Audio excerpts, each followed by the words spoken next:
사순절 넷째 주일 탕자의 비유 누가복음 15장 1절에서 3절, 11절에서 32절 말씀입니다.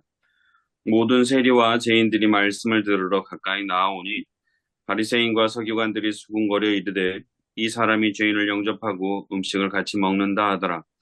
예수께서 그들에게 이 비유로 이르시되 또 이르시되 어떤 사람에게 두 아들이 있는데 그 둘째가 아버지에게 말하되 아버지여 재산 중에서 내게 돌아올 분깃을 내게 주소서 하는지라. 아버지가 그 살림을 각각 나눠 주었더니 그 후 며칠이 안 되어 둘째 아들이 재물을 다 모아가지고 먼 나라에 가 거기서 허랑방탕하여 그 재산을 낭비하더니 다 없앤 후 그 나라에 크게 흉년이 들어 그가 비로소 궁핍한지라. 가서 그 나라 백성 중 한 사람에게 붙여사니 그가 그를 들로 보내어 돼지를 치게 하였는데 그가 돼지 먹는 주업 열매로 배를 채우고자 하되 주는 자가 없는지라. 이에 스스로 돌이켜 이르되 내 아버지에게는 양식이 풍족한 품꾼이 얼마나 많은가. 나는 여기서 주려 죽는구나. 내가 일어나 아버지께 가서 이르기를 아버지 내가 하늘과 아버지께 죄를 지었사오니 지금부터는 아버지의 아들이라 일컬음을 감당하지 못하겠나이다. 나를 품꾼의 하나로 보소서 하리라 하고 이에 일어나서 아버지께로 돌아가니라. 아직도 거리가 먼데 아버지가 그를 보고 측은히 여겨 달려가 목을 안고 입을 맞추니 아들이 이르되 아버지 내가 하늘과 아버지께 죄를 지었사오니 지금부터는 아버지의 아들이라 일컬음을 감당하지 못하겠나이다 하나 아버지는 종들에게 이르되 제일 좋은 옷을 내어다가 입히고 손에 가락지를 끼우고 발에 신을 신기라. 그리고 살찐 송아지를 끌어다가 잡으라. 우리가 먹고 즐기자. 이내 아들은 죽었다가 다시 살아났으며 내가 잃었다가 다시 얻었노라 하니 그들이 즐거워하더라. 맏아들은 밭에 있다가 돌아와 집에 가까이 왔을 때에 풍악과 춤추는 소리를 듣고 한 종을 불러 이 무슨 일인가 물은데 대답하되 당신의 동생이 돌아왔음에 당신의 아버지가 건강한 그를 다시 맞아들이게 됨으로 인하여 살찐 송아지를 잡았나이다 하니 그가 노하여 들어가고자 하지 아니하거늘 아버지가 나와서 권한대 아버지께 대답하여 이르되 내가 열의 아버지를 섬겨 명을 어김이 없거늘 내게는 염소 새끼라도 주어 나와 내 벗으로 즐기게 하신 일이 없더니 아버지의 살림을 장녀들과 함께 삼켜버린 그 아들이 돌아오매 이를 위하여 살찐 송아지를 잡으셨나이다. 아버지가 이르되 예 너는 항상 나와 함께 있으니 내 것이 다 내 것이로되 이 내 동생은 죽었다가 살아났으며 내가 잃었다가 얻었기로 우리가 즐거워하고 기뻐하는 것이 마땅하다 하니라. 아멘. 예, 탕자의 비유입니다. 주석은 부산장신대 김형동 교수님이 해주셨습니다. 먼저 첫 번째 설교 작상수 본문 읽기. 탕자 비유의 정통적인 해석은 타락과 회개 메시지가 들어있습니다. 죄인의 회개가 하나님을 기쁘시게 하고 풍성한 복음의 은혜가 하나님께 돌아오도록 격려하고 힘을 준다는 것이었습니다. 둘째 아들 우리들의 모습이라고 할 수 있습니다. 이 전통적인 그 해석의 인식에 따라서 초기 그리스도인들은 둘째 아들은 이방인들 자신, 첫째 아들은 유대인으로 인식했습니다. 그러나 이제 오늘 김영동 교수는 이런 이해는 이 비유에 적절하지 않다고 말하고 있습니다. 이 비유는 왜냐하면 아버지의 어긋난 편애로 하나를 희생시키고 다른 손을 들어주는 묵시문학적 그림이나 세상의 선택, 하나만을 선택한 세상을 거부한다고 했습니다. 그래서 오늘 이 비유는 삶을 상실한 자의 회복의 핵심 열쇠를 제시한다고 했습니다. 두 번째, 역사적 문학적으로 본문 읽기, 본문의 구조 분석입니다. 자, 이야기가 세상을 만들어간다고 합니다. 이야기에 5가지 영역이 있는데 신화, 그 다음에 교훈담, 연극, 소설 포함해서 풍자, 비유입니다. 신화는 세상을 확립해주고 교훈담은 신화로 확립된 세상을 변호해 줍니다. 그 다음에 연극과 영화, 소설은 그렇게 된 세상을 논하고 묘사하고 풍자는 세상을 공격하고 비유는 세상을 뒤엎는다고 그렇게 보고 있습니다. 그래서 예수님은 이 비유로 세상을 뒤엎어서 새롭게 새로운 세상을 그리고 계십니다. 자, 비유의 주인공은 두 아들이 아니라 우리가 아들로 이렇게 볼 수 있는데 아들이 아니라 두 아들의 아버지라 보고 있습니다. 이 이야기는 이스라엘의 전통적인 전승에 따라서 선택적 운명에 대한 이야기로 해석할 수도 있습니다. 동생은 망난이지만 형은 모범생이다. 그처럼 아버지의 사랑을 받는 사람은 동생이 된다고 하는 구도죠. 자, 비유를 대하는 초기 기독교는 어떻게 이 비유를 받겠습니까? 자신들을 둘째 아들과 동시하고 이스라엘을 첫째 아들로 생각했습니다. 이 비유는 야곱과 에서의 이야기와는 다르다는 거예요. 아버지는 형에게 내가 가진 모든 것이 다 내 것이 아니냐라고 말하고 있습니다. 아버지는 어느 한 사람 일방적으로 편들어주는 것이 아니고 둘 모두를 받아들이고 있습니다. 자, 그러면 추석자 김영돈 교수의 관점은 어떤 관점이냐면 이 비유의 주인공은 두 아들이 아니라 아버지라는 것이죠. 그래서 11절에 어떤 사람에게 두 아들이 있는데 라고 하면서 어떤 사람, 아버지에 초점을 맞추고 있습니다.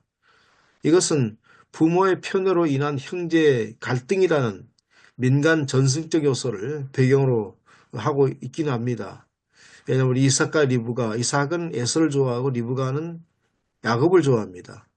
저 나중에는 형제가 갈등하게 됩니다. 그러나 여기서 이 비유에서는 두 아들 잃지 않으려는 아버지 이야기로 볼 수 있다는 것입니다. 그래서 아버지의 비유의 특징은 엉뚱성이라고 그러는데 사전을 찾아보니까 그 엑스트라 베이건스를 찾아보니까 낭비, 사치, 지나침이라고 되어 있습니다. 아버지 엉뚱은 보통 넘어서서 좀 지나쳤다라고 할 수 있습니다. 당시의 잣대로 본다면 아버지 행동은 이상 엉뚱합니다. 둘째 아들이 아버지가 살아 생전에 아버지가 돌아가셨을 때 받을 유산, 분깃을 요구하는 것은 아버지의 죽음을 선언하는 것이라고 보고 있습니다. 아들의 요구에 응하는 것은 어리석은 행동이고 가족의 명예를 위험에 빠뜨리는 일이었습니다. 실제로 아버지 죽음을 의미하기도 했습니다. 둘째 아들은 자신의 몫의 재산 우시아를 요구했지만 아버지는 살림, 생명, 곧 자신의 생명을 나누어 주게 된 셈입니다. 아버지를 죽음에 빠뜨리고 자신을 창녀들과 함께 탕진하고 돌아온 아들을 보고 아버지는 달려가 목을 안고 입을 맞췄습니다. 이것은 고대 아버지의 위험을 팽개친 행동이었습니다. 지나친 엉뚱한 행동이죠. 지나친 행동. 목을 안고 입을 맞춘다는 것은 용서의 표시였습니다.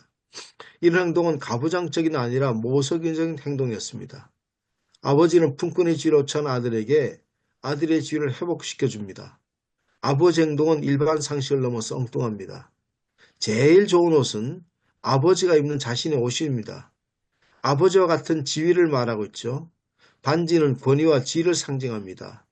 발에 신기인을 신기는 것은 종들에 대한 아들의 주권의 회복을 의미합니다. 아버지는 단순하게 아들이 필요한 생필품을 챙겨준 것만이 아니라 아들의 지위를 회복해줘서 영예로운 자위에 다시 올려주었습니다. 맏아들이 아파트에 들어와 축하행이 벌어진 소리를 듣게 되죠. 종으로부터 모든 이야기를 들은 맏아들은 잔치에 참여하기를 거부합니다. 집에 들어가려고 하지 않았습니다. 이는 둘째 아들에 대한 아버지의 서사를 거부한 행위라고 비춰지게 됩니다. 아버지는 둘째 아들의 편을 들어서 형제 간의 갈등을 유발시키는 이로 비춰지게 됩니다. 둘째 아들의 권리와 지위가 회복되면 맏아들에게 돌아갈 몫이 줄어들 것은 분명해 보입니다. 아버지 행동은 맏아들의 권리와 지위에 치명상을 줄 수 있습니다. 그래서 맏아들의 반감은 아버지와 동생의 치욕이 될 수 있습니다. 그는 동생을 가리켜 당신의 아들이라고 했습니다. 첫째 아들의 시각에서 동생은 아버지의 살림을 창들과 함께 삼켜버린 자였습니다. 아버지 시각에서는 죽었다가 살아났으며 잃었다가 얻은 너의 동생이었습니다. 아버지는 첫째 아들의 행동에 분노하지 않고 나가서 구원했습니다. 그리고 그를 아이라고 부르면서 다시 달래고 있습니다. 자, 위기 심판적 회개적 본문 읽기 설교 구성을 위한 제언입니다. 첫 번째, 이 비유는 이름과 찾음의 기쁨을 나타내고 있습니다. 전통적으로 윤리 상실 또는 윤리 회복, 타락과 회개로 해석하는 것은 원래의 의미를 축소하거나 왜곡하는 것이라고 말하고 있죠. 죽었다고 하는 것은 아들의 입장에서 보면 삶의 상실입니다. 아들이 삶을 상실한 거죠. 살아났다고 해서 삶을 회복의 뜻합니다. 그래서 오늘 본문에는 삶의 상실에서 아버지의 그 관대함, 여기 뒤에 나오는 아버지의 관대함이 다 그 속에 다 들어있는 거죠. 아버지가 측은이겠다라고 하는 것은 아들이 노함과 더불어서 이 비를 구성하는 중요한 요소라고 할 수 있습니다. 넷째, 이것이 오늘 전체를 관통하고 있는 건데 아버지의 관대한 행동을 강조하고 있습니다. 아버지의 관심은 도덕성입니다. 야, 이거 옳고 그러다. 그러니까 그 첫째 아들은 그 동생에 대해서 창기들과 함께 재산을 아버지 재산을 다 먹어버린 아들이라고 판단하잖아요. 근데 아버지의 관심은 잘했다 못했다의 어떤 판단을 하지 않았어요. 또 오게 되면 재산에 또 분배 문제가 생기니까 이런 문제라든지 또 아버지가 가서 그 목을 맞추고 갔다고 해서 자기의 어떤 권위, 아버지 권위에 이것에 관심을 두지 않고 오직 두 아들에게만 있었습니다. 그는 언제라도 자식들을 위해서는 자신의 명예를 내팽개칠 각오가 되어 있었습니다. 그 둘째 아들이 요구한 재산 나눠준 일, 측은히 여기고 목을 안고 입을 맞추기에 관대했습니다. 분노한 첫째 아들에게도 관대했죠. 이 비약심은 아버지의 관대함이고 이로 인해 삶을 상실한 적 회복되었다는 데 있습니다. 그래서 예수님은 하나를 희생하면서 또 하나를 선택하는 묵시문학적인 그림이나 선택을 거부하고 있습니다. 저 오늘 그 설교는 광주 베델교회 제 친구 목사인데요. 탕자의 비유로 불리고 있고 둘째 아들, 탕자는 둘째 아들만이 아니라 첫째 아들로 탕자라고 말하고 있습니다. 그래서 아버지 재산을 탕진한 둘째 아들에 대해서 아낌없이 베푸신 모습도 팀 켈러는 탕부 하나님이라고 했다는 것입니다. 그래서 아버지 생전에 자신의 몫을 유산으로 요구하는 것은 관습상 아버지를 죽은 사람으로 여기겠다는 것입니다. 집으로 돌아온 둘째 아들의 목을 안고 입을 맞춥니다. 이는 용서의 표시고 아버지는 품꾼의 지위를 요청한 아들의 지위와 영예를 회복시켜줍니다. 첫째 아들은 아버지 행동에 격분합니다. 다른 탕자의 모습입니다. 첫째 아들은 아버지 곁에서 장자 역할을 했다는 것에 자기 의를 드러냈습니다. 이는 바리새인들과 서기관들의 모습이었습니다. 예수님이 이 비유를 통해 가르치려던 것은 두 아들 중 누구도 아버지를 사랑하지 않았다는 사실입니다. 둘 다 아버지를 이용해서 자신의 이기적 목표를 이루려고 했을 뿐이었습니다. 아버지는 분노한 첫째 아들을 어르고 달랩니다. 인내하고 받아주면서 사랑으로 풀어줍니다. 아버지는 도덕성 재산 권위에도 관심이 없습니다. 그의 관심은 오직 두 아들에게 있었습니다. 아버지는 둘째 아들이나 첫째 아들이나 하나씩 관대했습니다. 아버지의 사랑은 곧바로 먼저 사랑하신 하나님 모습입니다. 하나님은 늘 먼저 우리에게 다가오시고 우리를 먼저 용서하시며 우리를 먼저 사랑해 주신 분이십니다. 아버지는 두 아들 모두를 사랑합니다. 하나님도 우리 모두를 사랑하십니다. 아버지의 관대함은 곧 하나아버지의 관대함입니다. 아버지는 탕자가 돌아온 것을 즐거워하고 기뻐하는 것이 마땅하다고 했습니다. 우리 모두 즐거워하고 기뻐하는 아버지 말 품기를 바란다고 하면서 설교를 마무리했습니다. 자, 오늘 함께 나눌 것은 사랑의 편향성, 편애성입니다. 관대함의 해석 차이는 어떻게 볼 것인가? 우리가 전통적인 해석, 이 비유에 대한 해석은 잃어버린 자가 죄인이 회개하고 돌아왔을 때의 어떤 기쁨입니다. 타락과 회개라고는 도식. 이게 도식이고 전통적인 우리가 이 탕자의 비유를 해석하고 있는 전통적인 도식이죠. 누가복음 15장 앞에서는 예수님은 계속해서 예수님 모습은 가난한 자, 병든 자, 권리 잃어본 자를 사랑하고 그들의 권리와 지위를 회복시켜 주시는 것에 관심을 보인 것으로 우리가 보고 있습니다. 대표적인 것이 이제 바리새파 사람들의 잔치에 초청받았는데 그 중에서 일어난 사건 중에 하나가 초청하려거든 되갚을 수 없는 사람을 초청해라. 그러니까 가난한 사람이라든지 병자라든지 뭐 다리 저나 눈변 사람들이라든지 이 사람들 초청해라. 그러면 그 부활 때에 의인이 부활 때에 하나님께서 결국은 상을 베풀어 주실 것이다. 이렇게 말씀하시면서 그들에 대한 관심, 바리새파 사람들이라든지 뭐 율법학자, 서기관들에 대한 관심보다도 그런 데 대한 관심이 더 계속해서 있었거든요. 누가복음, 우리가 알고 있는 누가복음도 바로 이런 관점, 이방인의 관점에서 이방인의 복음이라는 누가복음도 이방인의 관점, 이런 또 가난한 사람들, 또 이런 어떤 관점에서 쓰인 것으로 보고 있습니다. 오늘 주석의 관점은 그런 관점이 아니고 어떤 한 가난한 사람이라든지 또 권리를 잃어버린 사람들, 상실한 사람들의 그 편을 들어가지고 그들을 더 사랑하는 어떤 편애성, 이것들이 아니라 모두를 푸는 아버지의 관대함이죠. 그래서 이것을 우리가 지금까지 봤던 누가복음이라든지 탕자 비유의 해석에서 관대함 해석 차이가 있습니다. 그래서 우리가 어떻게 이것들을 잘 좀 볼 것인가라고 하는 것. 두 번째는 이 관대함이라고 하는 그 주석가의 어떤 그런 어떤 주석에 따르면 두 아들 모두가 아버지에게 중요하다는 겁니다. 그렇다면 오늘 현 시국상에서 두 아들 모두를 품는 아버지의 관대함이 어떻게 적용될 수 있을까?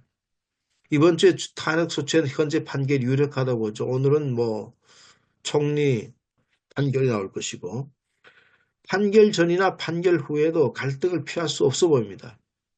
그러면 양진의 갈등은 우리 사회를 굉장히 불안하게 만드는 거죠. 한국 사회를 굉장히 불안하게 만들고 그렇게 만듭니다. 그럼 오늘 이 말씀을 현 상황에서 우리가 어떻게 적용할 수 있을까? 적용한다면 어떻게 적용해야 될 건가? 라고 하는 것들을 한번 생각해 보면 좋겠습니다. 예, 이상입니다.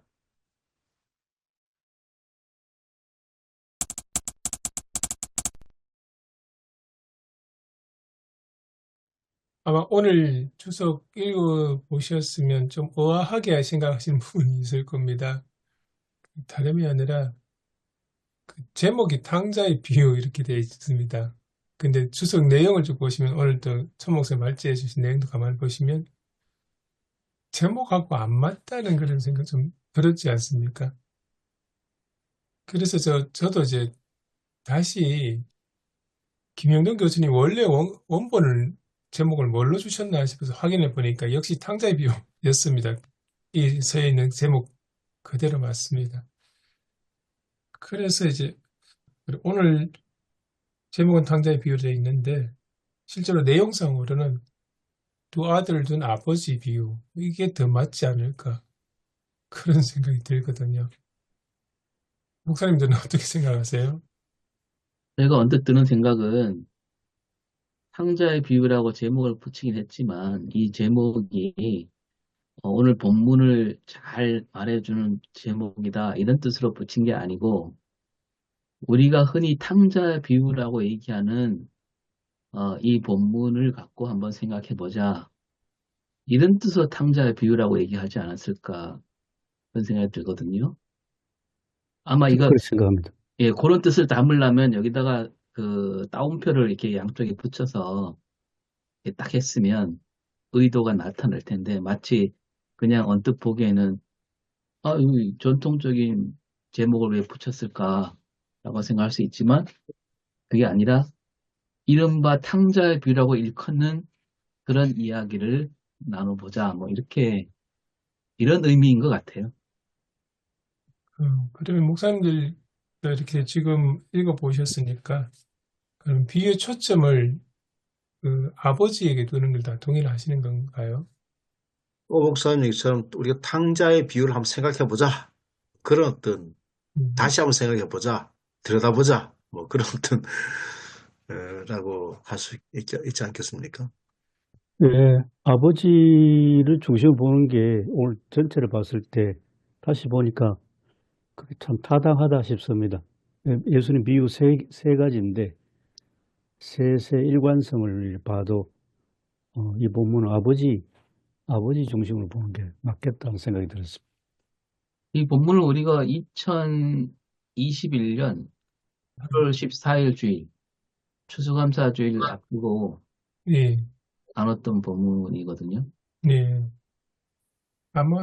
이게 아마 탕자의 비유 쪽으로 가게 된 게 그 앞에 두 가지 비유는 인격체가 아니지 않습니까? 양이나 뭐 화폐 이런 거 무인격체라 이렇게 해서 거기에 대해서 의인화하기 힘들었는데 이번에는 등장인물들 다 이제 인격체이고 사람이기 때문에 아마 더 어떻게 보면 우리의 입장에는 감정이입이랄까요? 죄인인 우리가 예수를 믿음으로 구원받았다는 그게 이렇게 이입돼서 둘째 아들한테 더 공감해가 그런 상황에서 이야기 생각되지 않았나 그런 생각이 들기도 합니다. 그런데 이제 앞에 교수님 말씀하신 것처럼 일관성을 본다면 다들 잃어버렸다가 찾았다는 그 관점이 공통점으로 느끼는 것 같아요. 누가복음 이제 새한글 성경이나 이제 개역 성경에 비유에 붙인 그 제목을 보면 개역 성경도 똑같은 맥락인데요.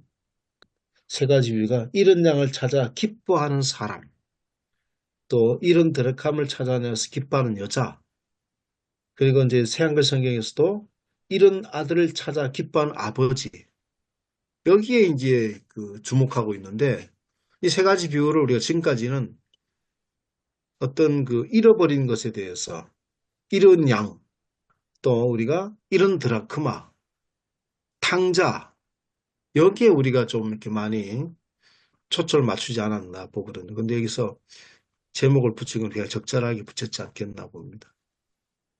좀 이제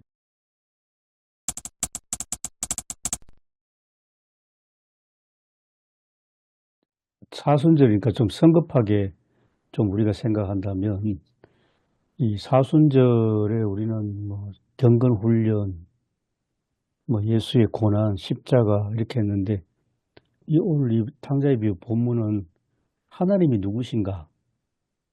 결국 전정명 목사님 발제하시고 맨 마지막에 지금 우리의 참 어렵고 위급한 이 상황에서 하나님이 누구신가? 그 질문을 좀 염두에 두고 우리가 좀 풀어나가면 어떨까 하는 그런 생각이 들었습니다. 음. 그 예수님이 이제 세 가지를 말씀하셨는데 잃어버린 거에 대해서 그 앞에 두 가지는 좀 거의 비슷하잖아요. 주인이 있고 잃어버린 게 있고 잃은 드라크마와 잃은 양이 있는데 딱 그렇게 두 가지만 얘기하고 있는데 세 번째 이제 얘기할 때는 한참 길잖아요. 되게 길고 그다음에 입체적이라고 해야 되나요? 그러니까 잃어버린 아들 얘기만 나오는 게 아니고, 그러니까 외아들만 나오는 게 아니잖아. 외아들을 잃어버렸다가 찾았다. 이렇게 하면 뭐 다 똑같이 될 텐데, 여기는 이제 두 아들을 얘기하고 있잖아요. 그러니까 어떤 의도가 있다. 오늘 본문도 보면 1절부터 3절도 읽고, 그 다음에 11절부터 나오잖아요. 그러니까 1절부터 3절을 얘기하는 게 의도가 있다고 생각하거든요. 앞에 두 가지 비유는 1절과 3절에 대한 그냥 단순한 답변이라고 한다면, 잃은 아들 비유는 그 1절부터 3절에 나오는 사람들에게 하는 말이라는 생각이 들어요. 그러니까 1절부터 3절에 나온 사람들이 바리새인과 서기관들이 따져서 물은 거 아닙니까? 물었다기보다 이제 좀 손가락질 한 거죠. 예수님에 대해서. 왜 당신은 죄인과 세리와 함께 하느냐. 그러니까 앞에 두 가지 비유는 1절에 나오는 세리와 죄인들에 대한 말씀이라고 한다면 세 번째 비유는 2절에 나온 바리새인과 서기관들 그들에게 들으라는 듯 하는 얘기가 되지 않을까. 말하자면 이제 첫째 아들이 바리새인과 서기관들과 같이 이렇게 빗대어 볼 수 있다는 거죠. 또 첫째 비유와 두 번째 비유는 인격이 아니니까 이제 스스로가 어떤 뭐 거기에 대해서 자기 의견을 낸다든지 할 수 없잖아요.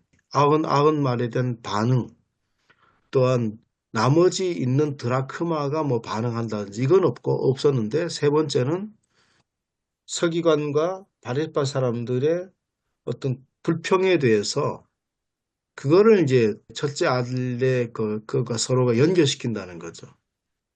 예, 저도 세 번째 비유가 크게 두 부분으로 나눠주지 않습니까?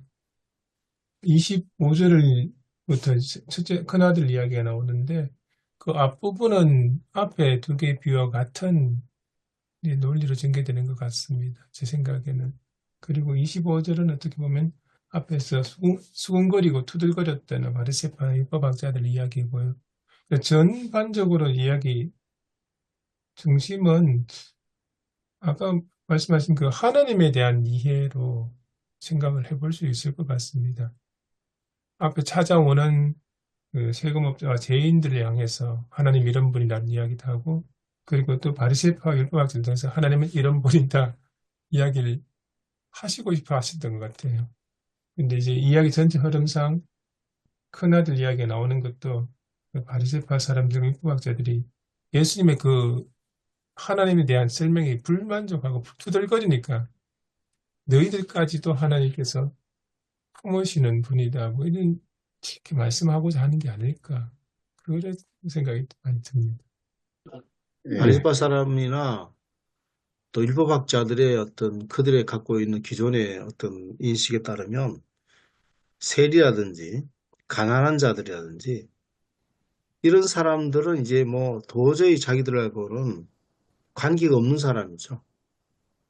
죄인들이고 땅의 사람들이고 하나님의 은혜를 받지 못한 사람, 구원받지 못한 사람이라고 그들은 치부하고 있었는데 여기에서 예수님은 그게 아니라 앞에서 계속 그 15장 전에도 그렇고 그 사람도 결국 아브라함의 자손이라는 거죠. 뒤에 보면 19장에 나오는 그 삭개오에 대해서도 얘기하시잖아요. 예수님의 관점 한결같다. 그래서 이 비유가 중간을 맺어주는 아주 굉장히 중요한 비유라고 볼 수가, 누가복음에서는 이 차지하는 비유가 굉장히 중요한 거라고 볼 수 있는데, 결국은 율법학자나 서기관, 그 당시 의롭다고 하는 사람들이나 죄인들이라고 하는 사람들까지도 하나님께서는 결국은 아브라함의 자손, 하나님의 백성으로 맞아들이신다. 라고 하는 의미가 그 속에 숨어 있다고 볼 수 있습니다. 예, 전 목사님 말씀 이어서 바리새파 그다음에 율법학자들은 아주 어떻게 보면 철두철미 유대교 안에 있는 사람들 아니겠습니까? 그 철두철미한 유대교 지도자들 또 학자의 눈으로 봤을 때는 그 바깥에 있는 사람들이 인간으로 보이지 않고 개돼지로 이제 취급하는 이제 그런 현실이라면 다시 그 아버지 중심으로 본다면 이게 설교에 적용될 수는 우리 현실에서 어렵다고 봅니다만은 저는 요즘 우리나라 현실 그렇게 생각합니다. 한국 기독교가 그동안에 이 반공 기독교로 그렇게 형성되고 굳어오면서 그러면서 쉽게 말해서 빨갱이는 공산당이고 무신론자고 그래서 도저히 함께 못 있는다. 저 사람들은 구원 바깥에 있다. 그렇게 확신해 왔지 않습니까? 근데 그게 오늘날 지금 현지 당장에 나가면 이제 극우가 되면서 반공 기독교, 극우, 걸핏하면 공산당, 북한이 어떻게 좋다고 그런 이야기를 막 함부로 이야기를 하면서 그게 한국 교회 안에 원래 있던 반공주의 이념이 곧 신앙으로 이제 그렇게 생각하고 있는 분들에게 엄청난 영향을 끼치고 이 반공이 이제 약발이 다 하니까 최근에 반동성애가 나오고 반중국이 나오고 계속 혐오 그다음에 폭력으로 이제 나오는 이 문제가 이거야말로 오늘 비유 말씀에서 아버지의 사랑으로 모두를 품는다 하는 그런 쪽에 저는 말씀을 이해되거든요. 교회에서 설교하기는 거의 불가능하지 않겠다는 생각을 하면서도 이 말씀 드립니다.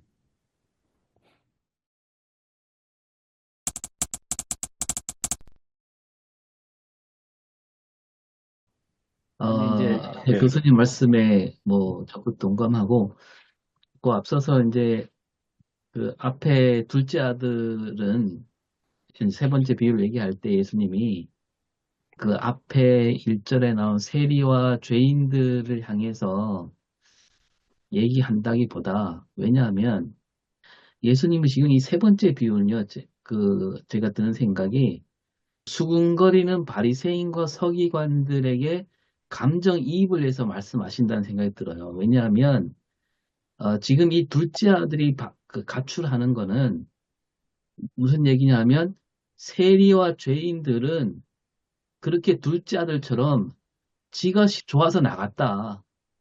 나간 거는 지 잘못이다. 이런 그 의도가 있는 거잖아요. 그러니까 이 바리새인과 서기관들은 세리와 죄인들은 그냥 단순히 잃어버린 앞에 양이나 드라크마처럼 잃어버린 사람들이 아니고 지들이 나간 거다. 지들이 잘못을 저질렀다. 그렇게 생각하고 있는데 예수님이 그래, 그럼 니들 생각대로 그 둘째 아들이 자기가 스스로 걸어서 나갔다고 치자. 그렇다 하더라도 다시 돌아왔을 때는 받아줘야 되지 않겠느냐. 그러니까 예수님이 이 세 번째 비유는 철저하게 이 바리새인과 서기관들에게 어떤 깨우침을 주는 그런 얘기가 될 수 있고, 그리고 이제 첫째 아들에 대해서는 첫째 아들 생각을 바꾸라 그러잖아요. 잘못된 생각이다. 바꿔야 된다. 바꾸지 않으면 안 된다. 이런 의미를 얘기할 때 오늘 우리 그 현실에서도 그 교수님 말씀대로 이쪽 탄핵 반대 세력들은 탄핵 지지하는 세력을 향해서 같이 할 수 없다 생각하잖아요. 저들은 반국가 세력이라고 얘기하잖아요. 반국가 세력이라는 거는 그 말이 진짜 그 말이 맞는 말이라면 반국가 세력과는 함께 할 수 없죠. 반국가 세력은 처단해야죠. 이런 생각으로 지금 그들은 하고 있으니까 그들이 생각을 바꿔야죠. 그래야 하는 그런 현실이 아닌가 오늘 우리가. 그거는 이쪽도 들어보고 저쪽도 들어보고 그렇게 우리가 판단해야 될 부분이 아니라 이 탄핵 반대 세력들은 완전히 잘못 생각하는 사람들이라는 의미가 오늘 비유에도 나오지 않는가 그겁니다. 교회가 탄핵 지지와 반대 그 사이에서 중립을 지켜야 된다. 이거는 저는 아니라고 생각해요. 거기에 중립이 없다고 생각합니다. 그 중간이 어디가 있습니까? 옳고 그름이죠. 이 사람들은 난 너희들과 같이 할 수 없다 이렇게 얘기하는데. 제가 좀 말씀을 좀 드려보면요. 어제 설교 본문은 굉장히 중요한 본문이었더라고요. 몰트만이나 바르트나 또 보네포도 중요하게 다뤘던 본문이고요.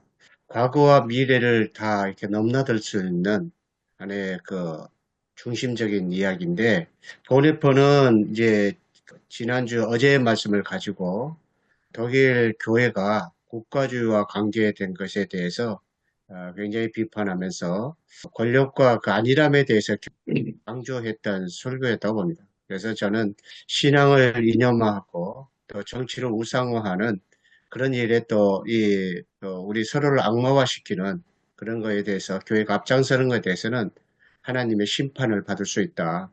저는 어제 그런 내용을 가지고도 좀 언급을 했고요.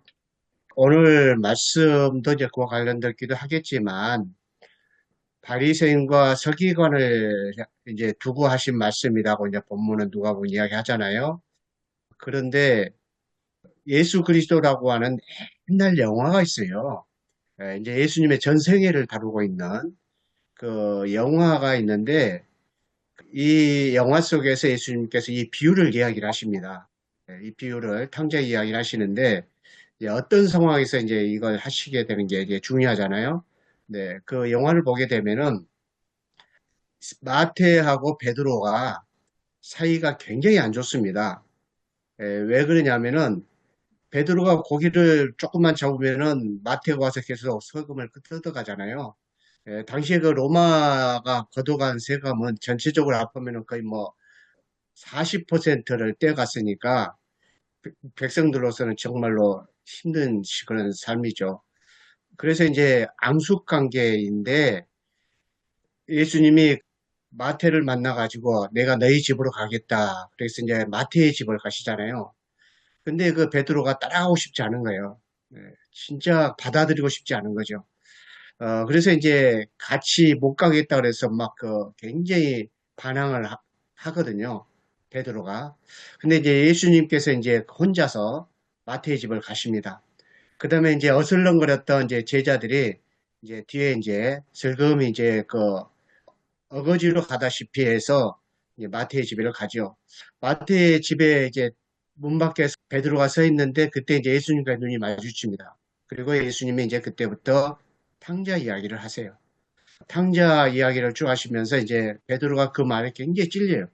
그리고 나서 이제 그 말씀은 다 끝난 다음에 베드로가 이제 그 집 안에 들어가 가지고 마태하고 화해가 되고, 그래서 이제 예수님의 그 제자들의 그 공동체가 형성되는, 예, 그런 것을 이제 이야기해주고 있습니다. 예, 그래서 어떻게 보게 되면은 그 이야기도 이 이야기가 그런 상황에서도 이렇게 했던 이야기겠구나라고 하는 것을 이제 많이 열려주는, 예, 그런 것이 아닌가, 예, 그런 생각이 들고요.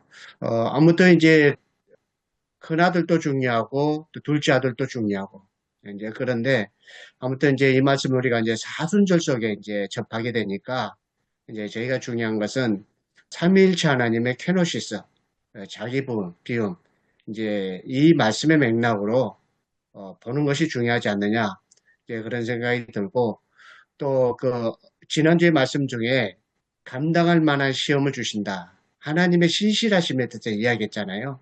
그래서 하나님의 신실하심이 이 오늘 본문의 아버지의 마음으로 이어지는 그런 마음이고, 또 하나님의 그 삼일체 하나님의 케노시스는 하나님의 그 자기주의 포기, 아버지의 자기주의 포기, 그것만이 이제 예수님의 그 이웃사랑이고, 또 이런 갈등을 풀 수 있는 그런 키가 아닌가, 말씀이 이 핵심이 아닌가, 저는 이제 이런 관점에서 좀 생각을 해보았습니다. 하나님이 자기주의 복이라는 게 그 본문에 나타난 아버지의 모습, 둘째 아들이 올 때 달려가고 끌어안고, 그리고 첫째 아들이 밖에서 들어오지 않을 때 나가서 맞이하고, 그런 모습들을 연결시켜 볼 수 있을까요? 네.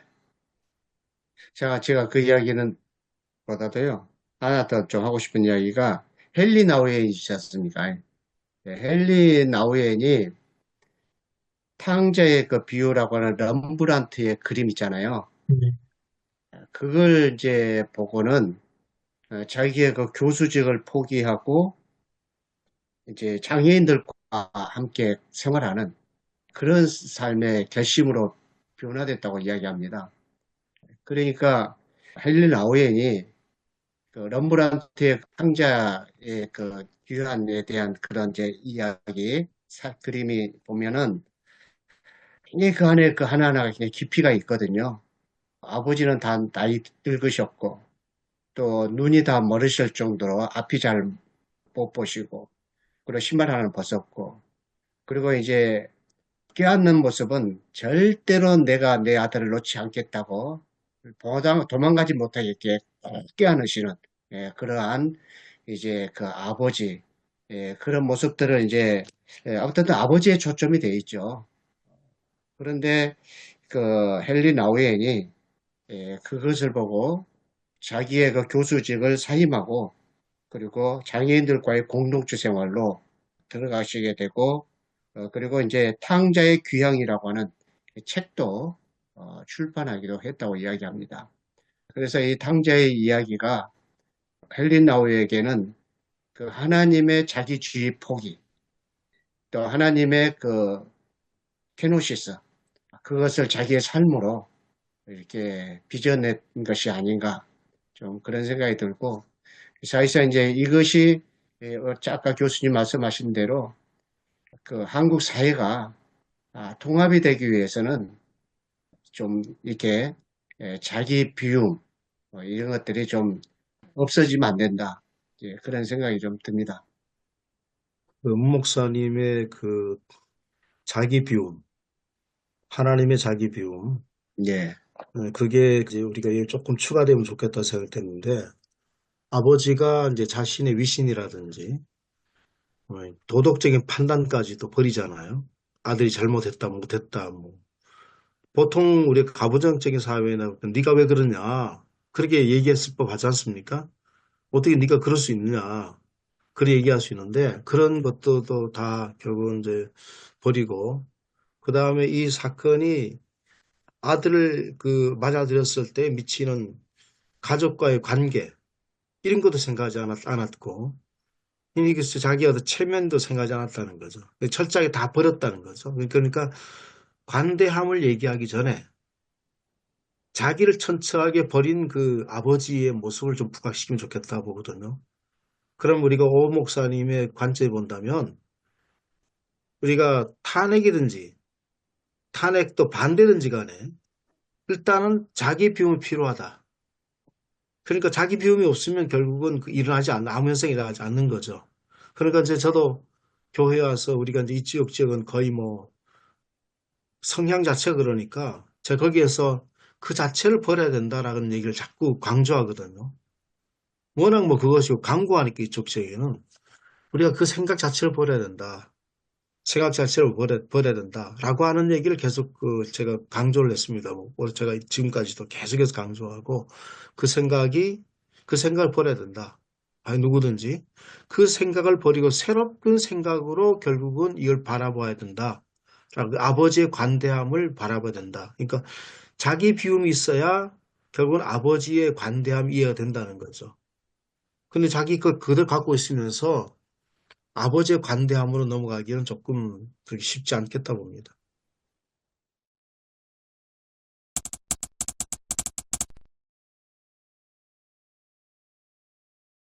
사실 제가 이 본문을 가지고 지금 3주째 설교를 하고 있거든요. 주일 오후에. 그러세요? 그래서 3주째? 예, 지금 이제 음, 팀 켈러 목사님의 탕부 하나님 걸 기초로 해가지고 주일 오후에 하고 있는데 이게 주일 오전 본문으로 나와가지고 어, 이번 주가 마지막 3주째 하는 건데 주일 오전에 해야겠다라고 생각을 하고 있는데 저는 이제 큰아들을 집중적으로 해서 보니까 잔치에 들어가지도 않아요. 노하여 들어가지도 않고 아버지를 섬겨 명을 어긴 적이 없는 모습이거든요. 근데 저희들이 큰아들 모습이더라고요. 하나님을 떠나진 않아요. 주님을 떠나지는 않지만 주님의 명을 어기지는 않지만 일명 나처럼 하지 않는 사람들 정죄하잖아요. 목회자의 모습으로 그런 모습이 너무 많아서. 근데 팀 켈러 탕부 하나님에 보면 진정한 형의 모습이 나오거든요. 이게 이제 이번 주에 그 이야기 할 텐데. 그래서 지금 저는 그 바리새인과 서기관에게 하는 이야기 비유로 이야기하고 있거든요. 그러니까 오늘 본문은 그 세리와 죄인들이 초점이 아닌 그들과 함께하고 있는 예수님께 바리새인과 서기관들이 뭐라고 하니까 예수님이 그들을 보고 하는 말이잖아요.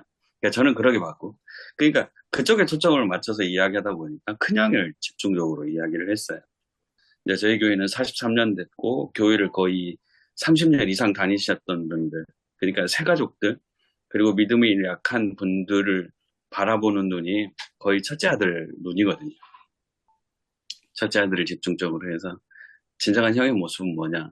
그리고 큰 아들은 정말 잘하는 것 같지만 둘째 아들보다 더한 모습을 보이고 있어요. 그러니까 겉모습은 너무나 좋죠. 겉모습은 너무나 좋고 너무나 잘하고 있지만 속마음은 아버지와 전혀 하나 되지 못하는 모습. 둘째 아들이 와서 잔치를 벌이고 있는데 들어가지도 않잖아요. 노하고 있어요, 밖에서. 근데 아버지가 와서 같이 가자라고 하는데 가지 않고 동생도 자기 동생이 아닌 당신의 동생이 돼버리니까 이 모습이 우리의 모습이 아닌가. 그래서 예수님이 진짜로 원하는 건 뭘까? 근데 탕부 하나님 책에 보면 그래요. 비유가 3개 나오는데 첫째 비유하고 둘째 비유에는 찾는 자들이 있잖아요. 근데 둘째 아들은 찾으러 가지 않거든요. 정말로 찾으러 가야 할 사람이 누굴까? 아버지일까? 형일까? 둘째 아들을 찾으러 가야 될 사람이 정말 아버지의 마음을 안 형이지 않을까? 그래서 진정한 형의 모습을 예수님으로 비유하더라고요. 그러니까 사순절 모습, 그러니까 사순절에 해야 될 설교를 맞출 수 있지 않을까라고 생각을 했고, 그러면서 저는 어찌됐든지 서기관과 바리새인들에게 했던 설교로 초점을 맞추면, 저는 이제 전라도 광주니까, 전라도 광주에서 뭐 이 시점을 바라보는 눈이 거의 일방적이긴 합니다. 그럼에도 불구하고 정반대에 서서 이야기하시는 분들도 있기는 해요. 있기는 하지만 저희들은 전반적인 여론이 다 그렇게 돼 있어서 그래도 정말로 원하는 건 뭘까? 예수님이 정말로 원하는 그 모습은 어떤 모습일까? 말 그대로 예수님이 우리들에게 보여주셨던 그 사랑을 동생에게 해야 되는 모습이잖아요. 그리고 지금 벌어놓은 잔치에 큰아들은 들어가 있지 않아요. 그래서 정말로 아버지가 원하는 모습이 어떤 모습일까?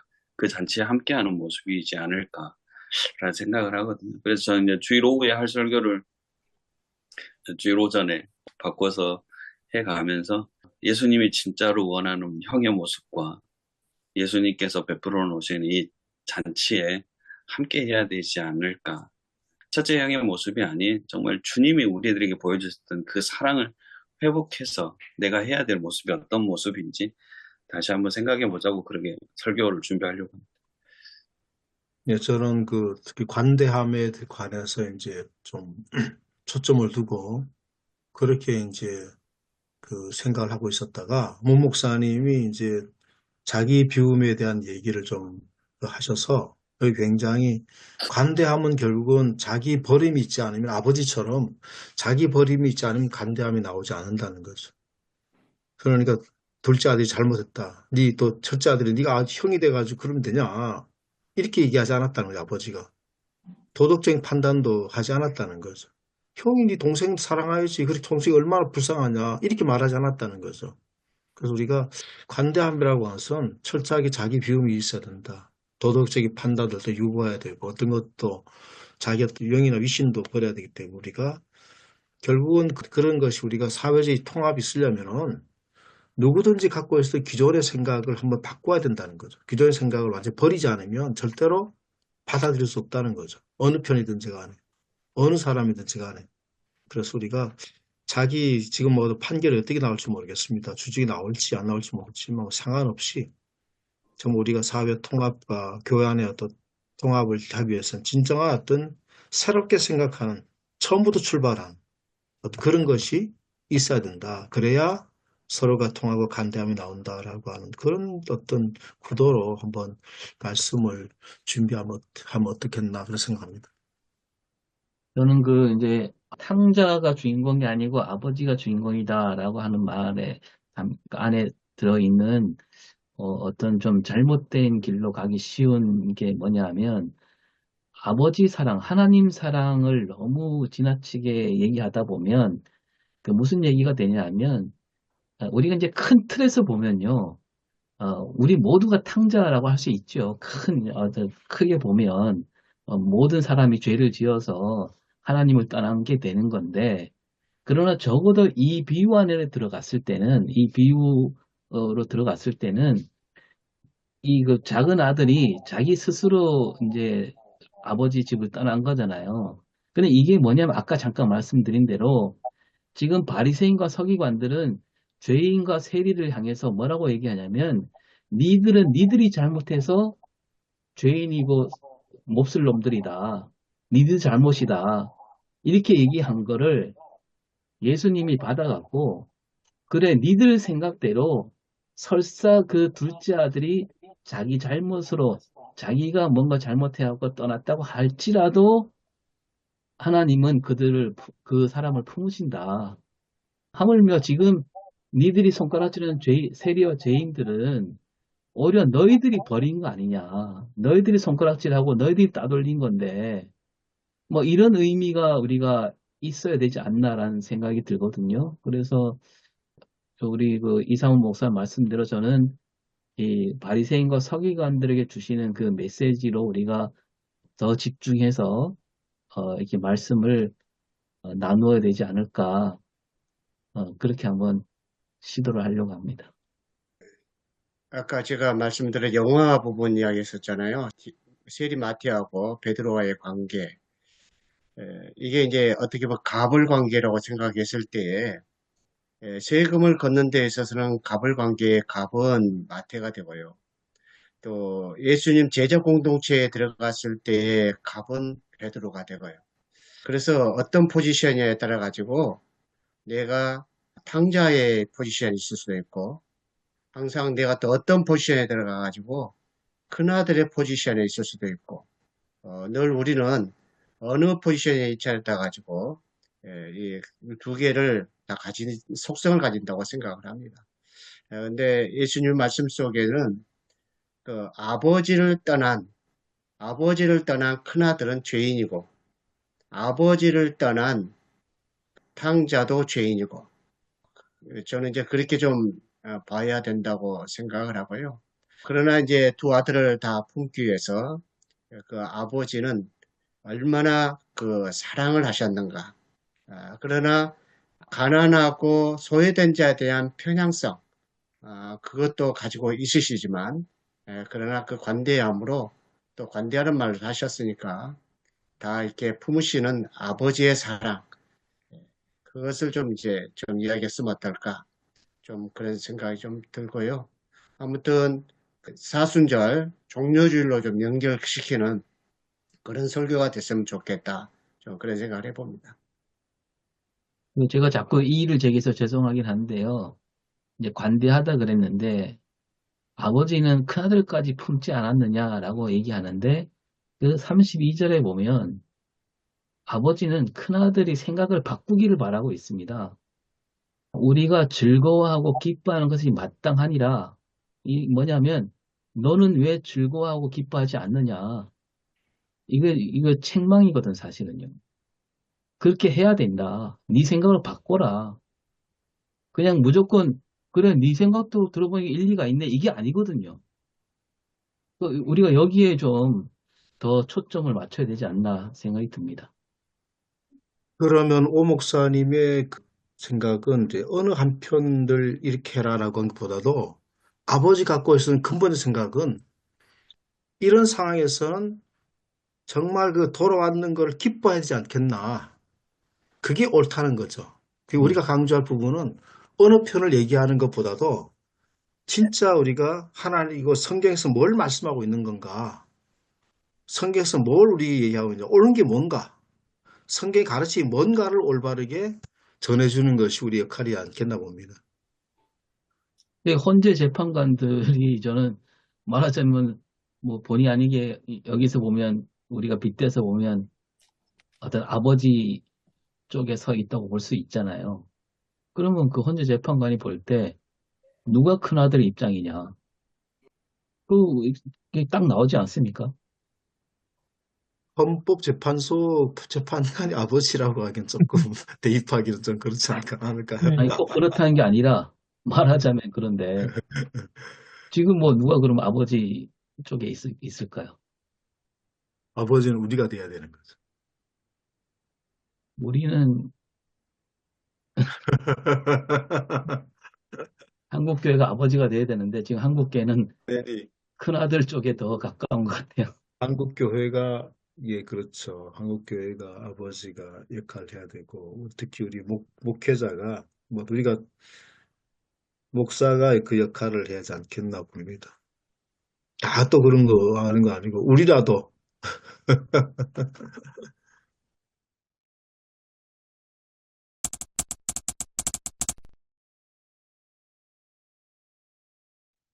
하나님 감사합니다. 오늘도 매주 월요일 날 준프로 배짜를 통해서 저희들이 한번 예배 강단의 주석을 살피고 설교도 살피고 함께 또 쟁점된 사항들 이야기하시면 감사합니다.